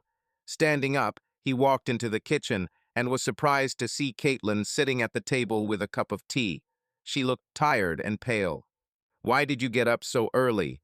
he asked, looking at his watch. It was only 6 in the morning. Caitlin flinched as if she had been caught off guard. "I almost didn't sleep." Andrew noticed the dark circles under her eyes. He automatically asked, "Does something hurt?" She shook her head, putting the cup down. The room was silent for a second. Then Caitlin took a deep breath. "We need to talk." These words made Andrew's insides tense. Usually such conversations foreshadowed difficult topics. "About what?" he asked carefully, sitting down opposite. She fiddled with the edge of her sleeve, lowering her eyes. "I haven't been feeling well lately. Dizziness in the morning, nausea." Andrew frowned as he peered into her face. Something inside sank alarmingly. "Maybe these are the consequences of a concussion. Need to see a doctor." "I went to see my doctor yesterday," she interrupted quietly, finally deciding to look him in the eye. There was fear in them. "I passed the tests." She fell silent for a second, and it seemed to Andrew that time had stopped. He froze, waiting. "Andrew, I'm pregnant," Caitlin finally breathed. It was as if thunder rang out in silence. Andrew staggered back, involuntarily resting his hands on the edge of the table. "What?" "I'm pregnant," she repeated a little louder, and her voice trembled. Andrew blinked blankly, feeling his heart pound. He couldn't immediately find the words. How is this?" He paused. The question was stupid. He understood perfectly well how. Instead, another question, bitter, terrible, burst out by itself. Is this Josh's baby?" Caitlin let out a choked sob. "I don't know." His face turned pale. He felt panic mixed with rage growing in his chest. "How do you not know?" She pressed her palms to her lips, holding back sobs. "I don't know, Andrew. I'm sorry." "Damn it, Caitlin," he suddenly shouted, hitting the table with his palm so that the cup jumped. His patience and self-control burst at once. "Don't say you don't understand why I'm asking. Leave a like if you think Caitlin should finally take responsibility for her actions. She ruined Andrew's life, and now he must discover the depth of her betrayal. Subscribe to the channel. The next truth may be the final blow for Andrew." "I understand, of course," she answered, crying. "It's just, in terms of timing, it could be both yours and his." Andrew leaned back in his chair in horror and ran his hands over his face. He felt as nauseous as she said she felt in the morning. "God." Caitlin reached across the table, trying to touch his hand. "Andrew." But he pulled his hand back, jumped up from the table, and began rushing around the kitchen. "This is some kind of nightmare. Not only that." He stopped, casting a look at her full of despair. "And now there's a child, maybe not mine." Caitlin covered her face with her hands, sobbing. "I'm sorry. Forgive me." "Stop asking for forgiveness, it doesn't help." He barked, then immediately lowered his tone when he saw how she cowered. He clenched his fists, leaning on the sink, trying to speak more restrainedly. "What is the deadline, do you know?" She removed her palms, wiping her wet cheeks. About 5 weeks, definitely no less. Andrew closed his eyes. 5 weeks. He figured it would exactly coincide with that time. The last time they were close was more than a month ago, even before the attack, before this whole story, when the relationship was normal. There was a chance it was his child, but exactly the same as Josh's child. "We need to do a paternity test," he finally muttered. Caitlin nodded. "I'll ask the doctor. You can do a DNA test during pregnancy, in the early stages, through blood. It's safe." Andrew smiled bitterly. "You already found out about this, right?" She lowered her eyes. "Yes, yesterday. When I found out, I asked immediately." He shook his head, trying to control the avalanche of thoughts. Child. How could he even become a father in such a terrible situation? He had imagined so many times how he and Caitlin would decide to have a baby, how happy they would be, choosing a name, preparing the room. And now, he doesn't even know if this is his child. "What do you intend to do?" he asked quietly, not knowing what he wanted to hear. Caitlin understood what he meant. She timidly stroked her still flat stomach through the fabric of her pajamas. "I don't know. If this is your child, I will be happy to give birth to him, even if." Her voice trembled. "Even if you decide to leave us." Andrew winced, and she continued through tears. If it's Josh, I." She trailed off, unable to finish. There was a question hanging in the air that she didn't say. Could she keep the child from the man who destroyed their marriage? She herself did not yet know the answer. Andrew was silent, not knowing what to say. His principles, morals, everything was mixed up. He couldn't demand that she get rid of the child. It was her body and her choice, and he wasn't sure if he wanted it. The thought of abortion also shocked him. But to imagine that he will raise someone else's property, especially from such a person. "Okay," he finally said dully. "First the test. Without this, there is no point in guessing." Caitlin nodded, wiping her eyes. "I'll call the doctor today and find out how we can do this faster." Andrew stood in the middle of the kitchen, feeling the ground disappear from under his feet. He understood that in these minutes his entire future life was being decided. If the child turns out not to be his, most likely it will be a period. He was afraid to even think about it, but he was already practically preparing internally. "I'll go out for a minute," he said quietly, feeling the need to be away from the house. Without waiting for an answer, he grabbed the car keys from the table and headed towards the exit. On the porch, he took a deep breath of the morning air. His eyes stung, either from lack of sleep or from the tears that he forced himself not to shed in front of Caitlin. A hot wave rose in my soul, a mixture of anger, grief, and fear. Andrew kicked the bucket against the wall with force. The container fell and garden tools fell out with a clang. This noise allowed at least a little of the despair to pour out. He leaned on the porch railing, looking out at the awakening street. For the first time in many days, he did not want to return inside his home. He wanted to run away, go anywhere, just not to think about what was going on in his family. Half an hour later, having calmed down a little, Andrew returned to the house. Caitlin was still sitting in the kitchen, with that same cup of tea standing in front of her. All around are fragments of a cup that broke during his outburst, which she apparently accidentally dropped. She had already begun to collect them, but he stopped him with a gesture. "No need, you'll cut yourself. I'll clean it up." She obediently pulled away, and Andrew silently took a broom and dustpan from the pantry and carefully swept up the porcelain shards. As he poured them into the trash, he felt how symbolic it was. He was picking up the pieces, just as he was trying to pick up the remains of his shattered life. But unlike porcelain, it was much more difficult to glue the relationship together. Waiting for the DNA test results became torture for them. The week passed painfully slowly. Andrew and Caitlin lived under the same roof like ghosts, trying not to catch each other's eyes once again. Every evening he returned from work and found dinner on the table. Caitlin tried to cook something, even if she barely ate. They ate dinner in silence, after which they went to separate rooms. Andrew noticed that even at work he could not escape from heavy thoughts. Colleagues noticed his unusual silence. On one of the trips, he almost mixed up the team, thinking about his own things, and only a shout from his partner brought him back to reality. At home, the silence was even more depressing. Sometimes, when he went out into the kitchen at night, he found Caitlin sitting in the dark with a cup of tea, silently looking out the window. Neither he nor she dared to break the silence, not knowing what to say. No talk about the future, everyone is holding their breath until results day. Sometimes Andrew found himself imagining both outcomes. If the child turns out to be his, will he be able to forgive for the sake of the child? Will there be enough love to raise him in a family where there is a crack of mistrust? And if not him, then it's probably the end. He understood that he would not be able to raise someone else's son or daughter, seeing every day in the child a reminder of betrayal and violence. Caitlin had been depressed and quiet all these days. She made almost no attempt to speak to him, feeling him pull away. Several times Andrew heard her crying into her pillow at night, but he could not find the strength or desire to go and console her.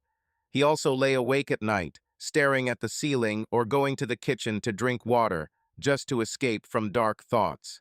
Finally, the day came when the results were ready. They were invited to come together to the hospital's genetics clinic to present their findings. The road there passed in oppressive silence. Andrew drove the car, gripping the steering wheel until his knuckles were white. Caitlin sat nearby with her hands folded in her lap. She looked desperate. The clinic's reception area smelled of disinfection and coffee from the machine.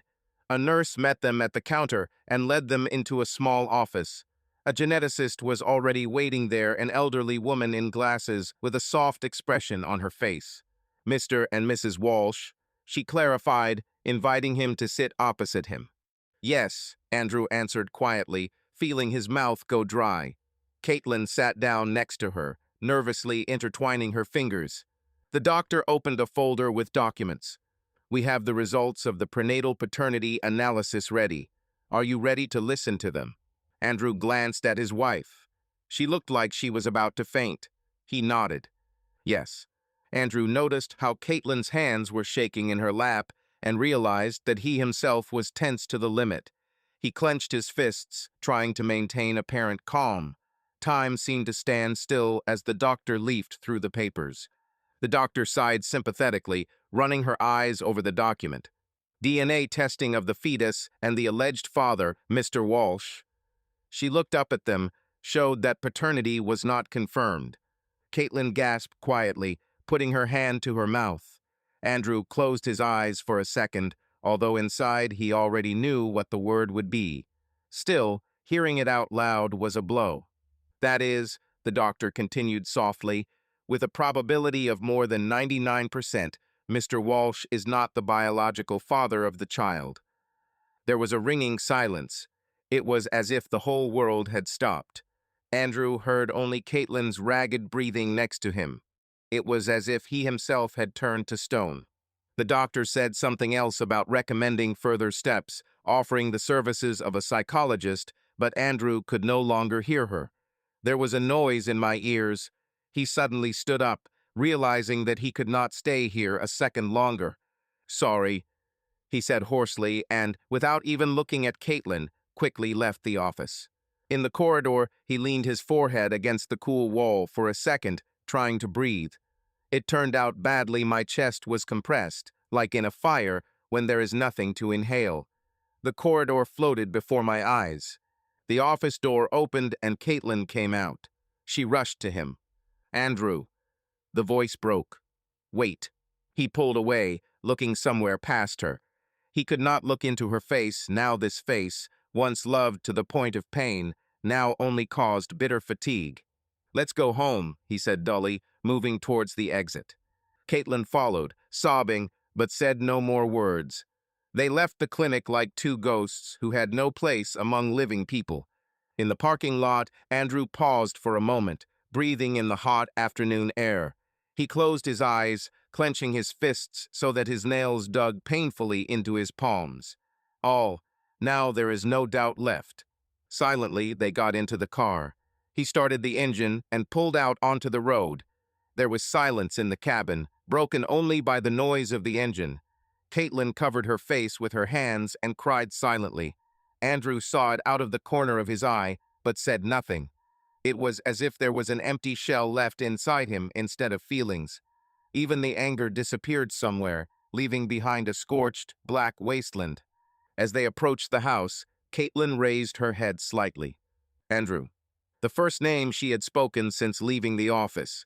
He stopped the car at the house and looked straight ahead without turning off the engine. What? He asked in a colorless voice. Let's talk, she said pleadingly. Please. He was silent for several long seconds, then quietly answered. Fine. In the house. They got out of the car and headed inside. Andrew let Caitlin go ahead. She was staggering from weakness. He closed the door, walked into the living room, and stood in the middle of the room. Caitlin also stood nearby, hugging herself with her arms as if she were cold, although it was hot outside. A few moments of painful silence. Finally, she began.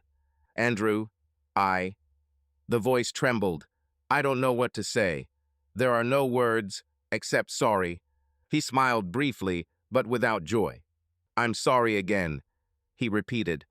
This won't fix everything, Caitlin. She nodded, agreeing through her tears. I know. I feel so guilty for you. You have no idea how sorry I am. Andrew felt an ember of rage stir within him. Do you think I can? He said. Everything was taken away from me. Family, dreams, whatever, it's like my life was stolen from me, Caitlin. She cried harder, but he didn't stop now. There was no point in keeping the pain inside. It was all over. I am not the father of this child. He waved his hand towards her stomach. The child of that bastard who beat you. Don't, she moaned pleadingly, covering her ears. Please. What is not necessary? Andrew's voice broke. He almost shouted. This is true. Now you will always be connected to him through this child. And what do I have to do with this? Tell me. Caitlin gasped for air through her sobs. I don't know. Don't know? He raised his palms in a furious gesture, then lowered them, wiping his face. There's nothing to know here. Everything is obvious. What is obvious? She looked at him with horror, as if not believing what she was about to hear. Andrew fell silent, gathering the courage to say something that had been brewing for a long time. It's obvious that our family has no future. The words hung in the air like a sentence. Caitlin shook her head, taking a step forward. No, don't say that, please. We could try. Try what? He interrupted dully. Pretend nothing happened? Forgive and live, raising a child who is not my son or daughter. His voice trembled. He turned away, clenching his fists forcefully. I can't do this, Caitlin. But, she clasped her stomach with her palms, choking on tears. But this child is not to blame for anything, you know. I know, he answered harshly, turning to face her. And you, too, are kind of a victim in this story. But so do I. I'm the victim, and I can't live with this burden. Caitlin fell to her knees, folding her hands in supplication. Please, don't leave. I ask you, Andrew. I will do everything so that you can forgive me. If you want, I'll quit my job. I'll beg my guilt every day. I'll go to church. She spoke confusedly, desperately. I'm even ready, if necessary, to give up the child. Just don't leave me, I beg you. Andrew looked down at her, feeling completely empty. Her words, to give up the child, stung him how desperate she had become. But he had already made his decision. Get up, he said quietly. She continued to kneel, crying. Then he came up and, carefully taking her by the elbow, helped her up. He sat her down on the sofa because she could barely stand on her feet. He himself remained standing. Caitlin, he spoke evenly, almost distantly. No sacrifice on your part now will correct what happened. She sat covering her face with shaking hands. He continued, I don't want to ruin your life. This is your child, your blood. If you decide to leave him to raise him, to love him, this is your right, and perhaps that's right. The child is not to blame. Caitlin sobbed, dropping her hands. What's the point, if I lose you? Andrew clenched his jaw to hold back his tears. Then he said, "You won't get my trust back. Understand? I tried. I tried to give it a chance, hoping that maybe it would be my child, and then I could find strength in myself. But now," he shook his head, "there is no more hope." She sobbed quietly again, dropping her head into her hands. Andrew fell silent. They spent several minutes in painful silence. Finally, he said, looking away, "I'm going to leave." Caitlin looked up at him with reddened eyes. "Leave? Where? How long?" "I don't know," he answered honestly. "Anywhere. I'll rent a place or stay with friends. I can't stay here anymore." The wife's gaze darted around the room as if looking for something to grab onto. "But what about our things? Documents. You can't leave like that." "Why can't I?" Andrew shrugged his shoulders with a bitter smile. "I don't have much left in this life to take a long time to get ready. I'll take clothes, uniform. The rest is yours." "No, this is your house too." She began, but he stopped with a gesture. "I'll leave the house to you. You need to live somewhere with the baby. I don't claim anything." Caitlin cried again, shaking her head. "I don't need anything without you. Nothing." Andrew didn't know what to say. He felt that if he stayed even a little longer, he would also burst into tears or change his mind, and this could not be allowed. "I'll start getting ready," he said quietly, and headed to the guest room where his things were now. Walking past her, he saw out of the corner of his eye. She pressed her hands to her chest and was looking after him with an empty gaze, full of boundless grief. Andrew walked into the guest room, which had become his sanctuary over the past weeks. There were few things here: a travel bag, where he hastily threw a change of clothes, a few personal items on the nightstand. He opened the closet, and there were several of his shirts hanging there, a fireman's uniform jacket and jeans. The empty hanger hitting the floor sounded loud in the silence of the house. Caitlin didn't show up. Apparently, she remained sitting in the living room or went into the bedroom. Andrew didn't even know if it was better this way or if he would rather see her now. He started putting shirts into his bag. My hands were shaking. With every item removed from the shelf, memories came flooding back. Here's an old t-shirt she gave him for his last birthday with the jockey caption, "Best husband in the world." Andrew clenched the fabric in his hands, feeling a lump in his throat, and threw the t-shirt into his bag, trying not to look at it. On the nightstand lay a watch and a wedding ring. He stopped, looking at his left wrist. He had already put on the watch, getting ready for the clinic. But there was no ring on the finger. Has he stopped wearing it a long time ago? No, he only took it off during service sometimes, so as not to lose it under his gloves. In recent days, he didn't even remember whether he put on the ring. Looking around, he saw a gold ring on the surface of the nightstand. Apparently, it had been lying there all this time while he was sleeping separately. Andrew picked it up. Engraved inside was their wedding date and the words, "Forever yours, Kay." He closed his eyes, clutching the ring tightly in his palm. Forever turned out to be such a disaster. Footsteps behind him made him turn around. Caitlin stood in the doorway. The face is tear-stained. In the hands, there is something like a small bag. They looked at each other in silence for several seconds. Then she said quietly, "I collected your toiletries from the bathroom. A toothbrush, a razor. Here." She held out the bag. Andrew took it hesitantly, careful not to touch her hands. "Thank you," he replied just as quietly. Caitlin watched as he put the package into his bag. Then, sobbing, she said, "Are you really going to leave?" Andrew nodded without looking up. "Yes." She took another step into the room. Maybe you'll stay at least another night. You have nowhere to go now. It's late." Andrew looked at the wall clock. It was about 7 in the evening, not yet night. But he shook his head. "Thank you, no need. I'll call Mark, spend the night with him, and then find a place to live." Caitlin lowered her eyes at the mention of her friend. "Does he know?" "He knows enough," Andrew answered evasively. She bit her lip nervously. "It's clear." Andrew zipped up the stuffed bag and slung the strap over his shoulder. He looked around the room to see if he had forgotten anything. On a chair by the window hung a framed photograph of him and Caitlin on the beach on their honeymoon. They embrace and smile, very young and happy. He walked over and carefully removed the photograph from the wall. I looked at it for a while, then returned it to its place. He didn't take it with him, it was too painful. Andrew turned around and walked out into the living room. Caitlin followed behind him. In the living room, there was a bag with his work equipment, a helmet, and a special uniform. He packed it in advance, expecting to return to work. Now it has become his suitcase of irrevocable care. Picking up his bag with equipment, he headed towards the exit. Caitlin sobbed and said, You forgot the ring." Andrew turned around. His wife pointed with a trembling hand to his left hand. Empty ring finger.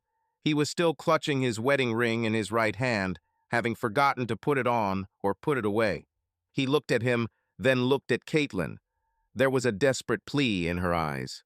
"Don't leave him, please." Andrew was silent. Then he slowly walked over to the coffee table in the living room and carefully placed the ring on the glass surface. "I have no use for it anymore," he said quietly. Caitlin, holding a hand to her mouth, holding back sobs, rushed out of the room, apparently into the bathroom, judging by the slamming door. She did not want to cry in the presence of her husband, realizing that she could no longer hold him. Andrew froze for a moment, looking at the door closing behind her. My soul was eager to drop everything, run to her, and console her. But he suppressed this impulse. It's too late. He turned and, sighing heavily, opened the front door. He went out onto the porch. The sun was setting towards the horizon, painting the street in golden light. The unknown lay ahead. Andrew walked down the porch and walked to his car. I put my bags in the back seat and got behind the wheel. His hands fell limply onto his knees for a moment. He realized that he had been holding his breath all this time, and now he exhaled, feeling his shoulders trembling. It was as if something had died inside him, leaving behind only pain.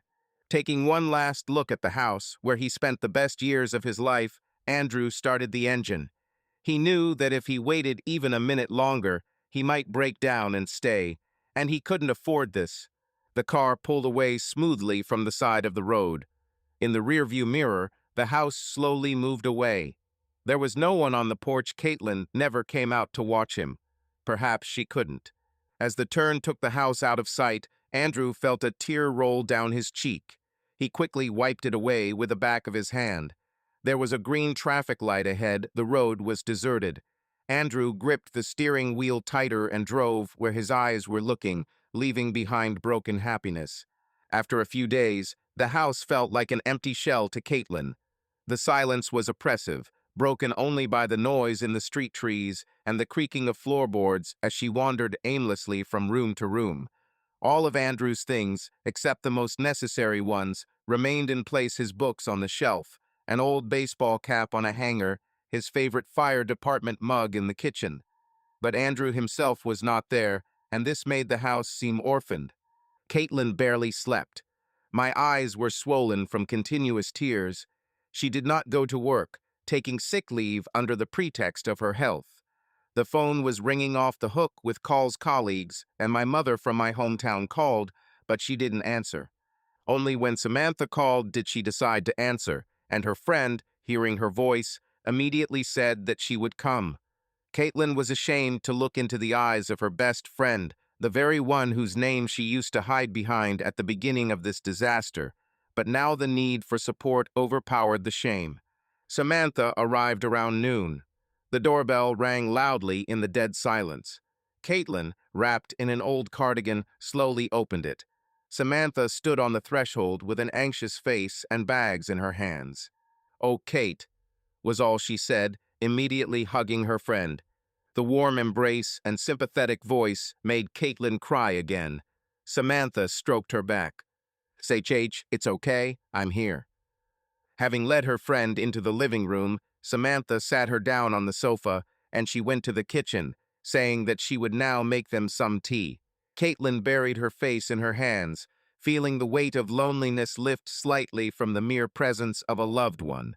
A few minutes later, Samantha returned with 2 mugs of mint tea. She put them on the table and sat down next to her, taking Caitlin's hand. "Tell me, honey, I'm so worried. What's happened? You haven't been in touch since Andrew called." Caitlin wiped her eyes with a trembling hand and answered hoarsely, "He left, Sam. Left me." Her lips trembled, and Samantha squeezed her hand tighter. "Lord, why? Because of that attack?" Caitlin nodded heavily. "Not really. I—" She understood that now she would have to admit everything, and lowered her eyes. "I cheated on him, Sam." Samantha unclenched her hand in amazement. "What? Who, Andrew? With whom? When?" Questions started pouring in. Caitlin smiled bitterly through her tears. "Remember my ex, Josh? The same one who you then—" Samantha stopped short, realizing. "That is, the attack. Was it him?" Caitlin answered in a barely audible voice. "Yes, it's my own fault. I met him, started dating him behind his back. Then I realized that it was a terrible mistake. I tried to stop everything, and he—" Samantha was silent, shocked. Finally, she said quietly, "Caitlin, why?" "I don't know," Caitlin sobbed, covering her face with her hands. "I went crazy then. These endless stresses, work. Andrew is always on shift. And then Josh appeared, spoke beautiful words. I was a fool. I hate myself for this." Her friend hugged her shoulders. "Hush, everything has already happened. The main thing is that you are alive. And Andrew, did he find out?" Caitlin nodded. "I confessed in the hospital. He won't forgive this, and I don't blame him." She looked at Samantha with tear-stained eyes. "Himself, he hates me now. He left. Forever." Samantha shook her head. "Don't say that for sure. Now everything is hot, but what if something else can be done? You've been together for so many years." Caitlin looked down at her hand, where the wedding ring still remained on her ring finger. She clenched her fingers. "No, not now. Not after everything." Samantha frowned, as if remembering something. "Wait, you said he called me in the morning that day. This means that he found out about our meeting, that it didn't happen." "Yes, so he realized that I lied to him," Caitlin confirmed bitterly. "And now, he just left. Where is he?" "Lives with Mark for now," Caitlin answered. "He said he would rent an apartment. Documents. We'll decide later." She had difficulty talking about practical things. Their hearts sank at the thought that a divorce awaited them. Samantha sighed heavily, stroking her shoulder. "I'm so sorry. I couldn't even imagine. You never—" "I never would have thought," Caitlin whispered. "Everything is falling apart so quickly." They sat in silence for some time. Finally, Samantha asked quietly, "And the child?" Caitlin winced. "You know, you didn't tell me, but I can guess," my friend said softly. "Nausea, pallor. You're pregnant, right?" Caitlin closed her eyes for a moment, then nodded. "Yes. From—" Samantha didn't finish. "From Josh," Caitlin answered almost in a whisper. "We did a test. Andrew, he's not the father." Samantha squeezed her hand tighter, shocked by the news. Caitlin continued speaking, as if trying to fully understand it herself. "I'm pregnant by the man who almost killed me. And because of this, I lost the person I loved more than life itself." Her friend pressed her forehead to her temple in a comforting gesture. "God, Kate. I thought," Caitlin wiped away her tears, "I thought not to leave the child. I didn't know how to live with this, but I couldn't. He's in me. He is not to blame for anything." "So you decided," Samantha began. "I'll leave the baby," Caitlin nodded, looking ahead with an empty gaze. "Whatever it is, it may be hard, it may remind me of my mistakes, but it is part of me, and maybe the only thing I have left now." Samantha gently stroked her hand. "I'm proud of you. This is a very strong decision." Caitlin smiled sadly. "Strong. I feel so weak and broken, Sam." "You have me," a friend encouraged. "And your parents, by the way, they called. I'm sure they will support." "Yes, everyone who loves you will support you." Caitlin shook her head. "The one I most want next to me won't support me. I destroyed everything. Time heals, Samantha said softly. Maybe not everything, but it will heal the wounds. Maybe Andrew needs time too. Caitlin sighed bitterly. He won't come back. I saw it in his eyes. Don't make any guesses, the friend responded. Life is longer than we think now. Just move on, day by day. For yourself, for the sake of the baby. She wiped Caitlin's wet cheeks with a handkerchief. And if Andrew doesn't come back, then so be it. You can handle it. I'll help. Caitlin nodded gratefully, hugging her friend again. Thank you, Sam. Without you, I would be lost. They sat together for a long time, talking in low voices. That day, Caitlin began to breathe a little easier. The pain from the loss did not go away, but there was hope that she was not alone in this world and could survive even such a storm. It's been a month since Andrew left. He rented a small apartment not far from the fire station Modest, with one bedroom. This home bore little resemblance to the cozy family home he had left. Minimal furniture, empty walls, personal belongings, only a couple of photographs with colleagues, and a model of a fire truck on the shelf. In the evening after his shift, Andrew sat on a worn leather sofa, staring at the turned-off TV. The room was in darkness, with only the light of a street lamp shining through the blinds. He was holding a folder with documents in his hands. There were completed divorce forms. The documents had been lying unsigned for a week. Every time he put pen to paper, he seemed to turn to stone. To sign meant to finally admit that their story with Caitlin was over forever. There was a soft knock on the door. Andrew raised his head. Open. Mark appeared on the threshold with a couple of bottles of beer in his hands. Hi, friend. Can I pay you a visit? Andrew shrugged. Events. Mark walked by and handed him the bottle. I decided to check how you are here. Andrew put the folder with papers aside and opened a beer. Thank you. You see for yourself, it's fine. Mark looked around the sparse surroundings and nodded sadly. Are you settling in slowly? Andrew chuckled. Somehow not very much. Hands can't reach it. Mark sat down on the chair opposite. How are you in general? You carry yourself well at work, but I know it's not easy. Andrew took a sip, tasting bitter. I live small. Work saves you, there is no time to think. Mark nodded and paused, as if collecting his thoughts. Finally, he said, Listen, I saw Caitlin yesterday. Andrew tensed up and put the bottle on the table. Yes, I met him by chance in a store, Mark explained. We talked a little. Andrew's chest tightened with sudden excitement, which he tried to hide. How is she? It's holding on, the friend answered cautiously. Looks tired, but she said she would be fine. Andrew looked away towards the window. He imagined Caitlin's face pale, sad. Everything inside ached painfully. Was she alone? He asked quietly. With Samantha, my friend, Mark said. They bought some children's things. He glanced quickly at Andrew to see his reaction. He only clenched his jaw, but remained silent. Mark sighed. She didn't ask me to give you anything, if that's what you're asking. But I already understood that she was bored. Andrew smiled bitterly. He's bored. What's the point? There's always a point, Mark objected softly. You know, she's very worried. It seemed to me that she doesn't even hope that you will return, but she still loves you. Andrew closed his eyes for a moment. The word loves resonated with acute pain. Mark, let's not. Mark fell silent, taking a sip of his beer. After sitting for a while, he stood up. Okay, I have to go. Take care of yourself, brother. And, if anything, you know, I am for any of your choices. Andrew nodded gratefully. Thank you. When his friend left, he felt even more empty. His words were spinning in my head. He still loves me. And can he stop loving like that? No. Despite everything, my heart ached precisely because I loved her. Andrew stood up and went to the window. A vague silhouette was reflected in the glass, a man whom it was strange for him to look at and recognize himself.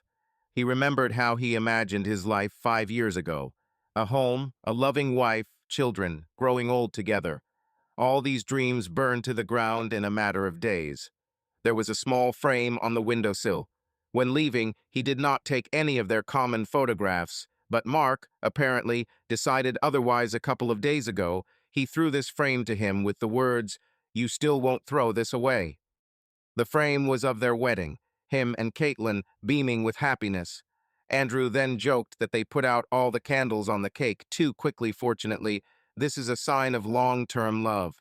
And now this picture of a past life caused acute pain. He lifted the frame and ran his finger over the image of Caitlin's face. A tear rolled down his cheek, falling straight onto the glass, blurring the outline. Why?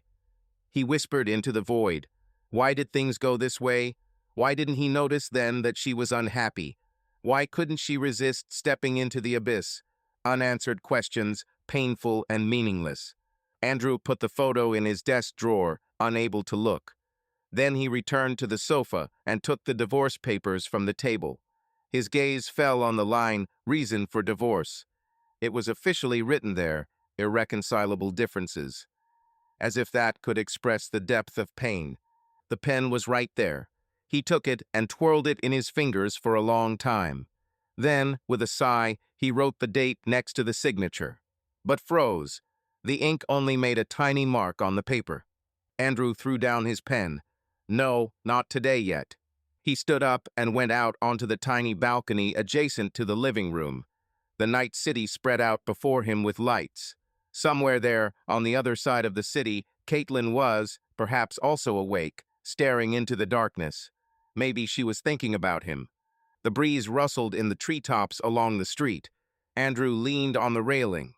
He had a lot to learn again, to live alone, to build a new life from the ruins of the old one. There were long days and nights ahead, filled with work and loneliness. He closed his eyes, letting the night air wash over his face. The heart still retained love for her, but a deep wound also settled next to it. Will she ever heal? Andrew didn't know. For now, the pain was too fresh. Somewhere in the distance, there was a muffled sound of a siren. Perhaps a fire truck was rushing to respond to a call. For Andrew, this sound had always been a signal to action, but now it sounded like an echo of a past life. Maybe someday, he muttered under his breath, without finishing the thought. He didn't know what someday would be. Maybe time will truly heal at least some of the wounds. Maybe one day he'll be able to remember Caitlin without this unbearable pain. Perhaps he will even be able to forgive her or himself. Or maybe their paths will diverge forever, leaving only memories. The night wind brought the smell of a distant fire or someone's stove. Andrew inhaled it, and an image came to mind. Him and Caitlin on a picnic a few years ago, roasting marshmallows over a fire, her laughing. He swallowed hard. The morning will come, and he will put on his uniform again and go to save other people's lives. And you will have to save your own long and hard, step by step. Andrew looked into the black sky, where a few stars barely twinkled through the city lights. There was emptiness inside, and at the same time a quiet hope. Not for a miracle or a return of the past, no. And just hope that both of them, both he and Caitlin, can find peace and meaning further, even if their paths no longer converge. With these thoughts, he returned inside the apartment and closed the balcony door. The night continued its quiet run, and somewhere ahead a new day loomed, unknown, unpredictable. Andrew sighed, feeling the silence of the room envelop him, and for the first time he allowed himself to think that maybe someday in the future, after everything he had been through, he would be able to smile again. For those who are interested in the fate of Josh. 3 months have passed since Andrew left home. During this time, a lot has changed. Caitlin cried less often, trying to control herself for the sake of the child who was rapidly developing in her womb. She still felt lost, but found solace in Samantha's support and work with a psychologist, which her doctor strongly recommended. However, Caitlin was not the only one who experienced these 3 months. At the same time, the investigation and trial of Josh Hansen was underway. Caitlin's lawyer insisted that the charge not only include assault causing bodily harm, but also a specific count of assault on a woman who was in a vulnerable state at the time, that is, pregnant. Although Josh did not know Caitlin was pregnant at the time of the attack, The fact that the health of the mother and unborn child was at risk made his position worse in court. The hearing took place in Austin District Court. The hall was full among those present. There were not only witnesses, but also journalists. Josh's lawyer tried to portray the attack as an emotional breakdown and insisted that his client was in a state of passion when Caitlin announced the breakup. However, the prosecution clearly outlined the fact of intentional harm, pointing to Caitlin's numerous injuries. Also presented was surveillance video from a shopping center parking lot, which clearly shows Josh attacking a woman and fleeing the scene. Caitlin's attorney also filed a motion for a restraining order against Josh. The judge satisfied him, setting a radius of 500 meters during which Josh was prohibited from approaching Caitlin and her home. Violation of this regulation threatened him with immediate arrest and additional charges. During questioning, Josh tried to justify his actions by claiming that he was emotionally depressed and had no control over his actions. However, the judge rejected these arguments, citing video footage and eyewitness testimony. In Josh's case, given his prior misdemeanor arrests and the fact that he had assaulted a woman, the court imposed a sentence of 7 years in prison with the possibility of parole after 5 years on good behavior. When the verdict was announced, Caitlin felt as if the air had been drained from her. She sat in the courtroom, clenching her hands into fists, and, despite the weakness and dizziness, she felt relieved now he would not be able to harm her and her child. However, this was not the end. She still had a lot of work to do on herself, not only physical recovery from injuries and pregnancy, but also psychological. After all, now her life had to be built from scratch. Subscribe to our channel so that your love doesn't cheat on you, and go ahead and listen to the next story, because this story is nothing compared to the next one. If you're under 18, don't even click to the next one.